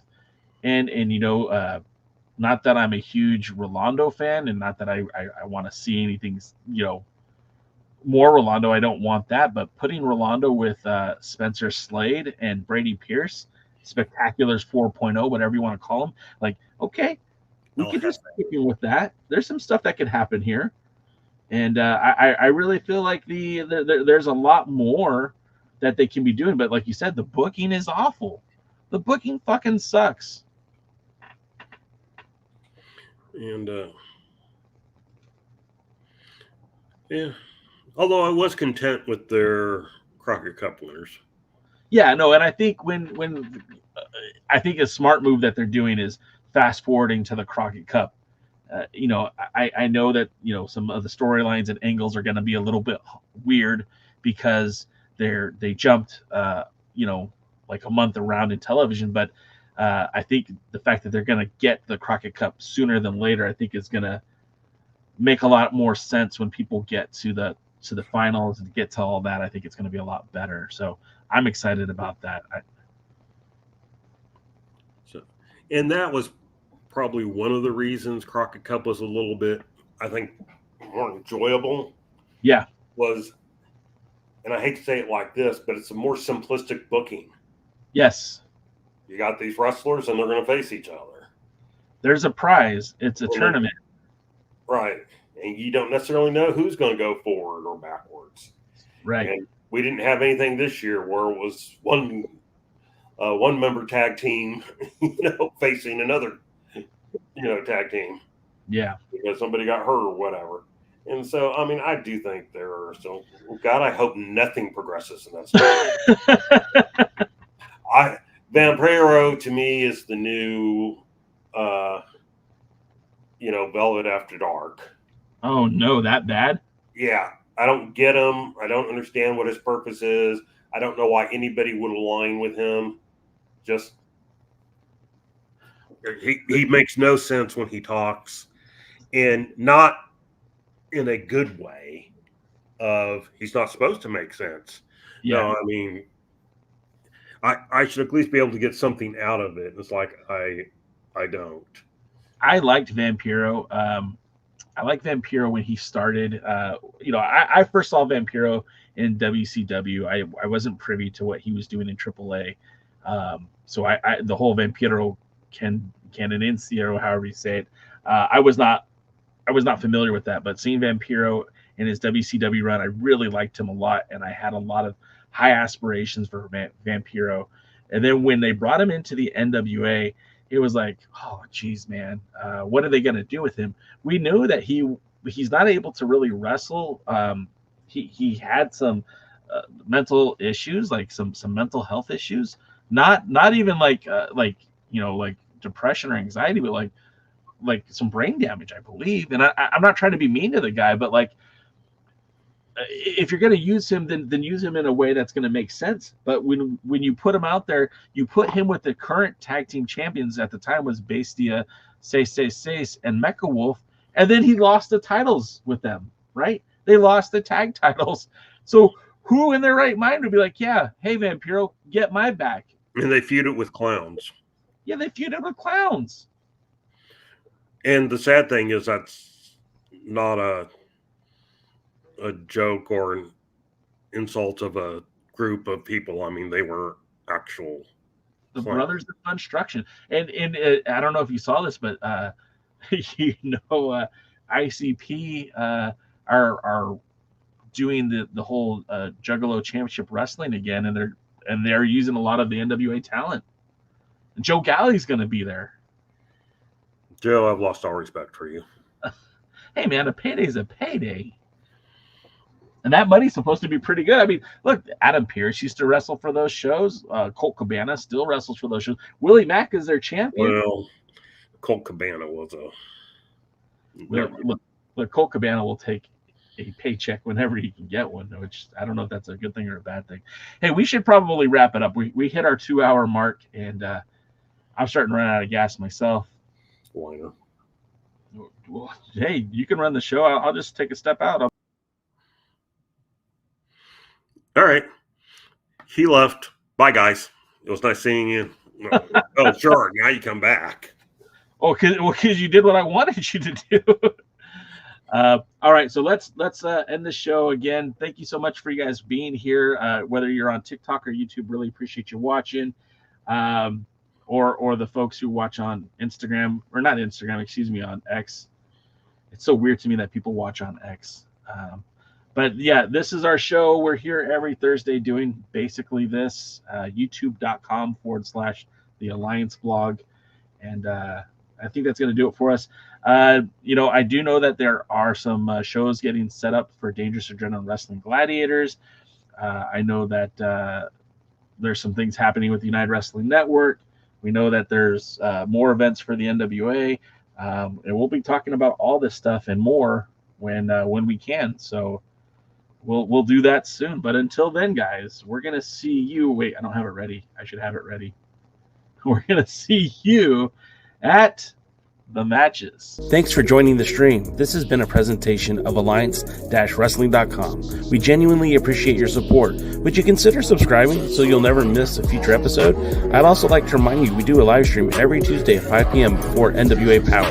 You can find us on social media at The Alliance Blog. And until next time, we are The Alliance.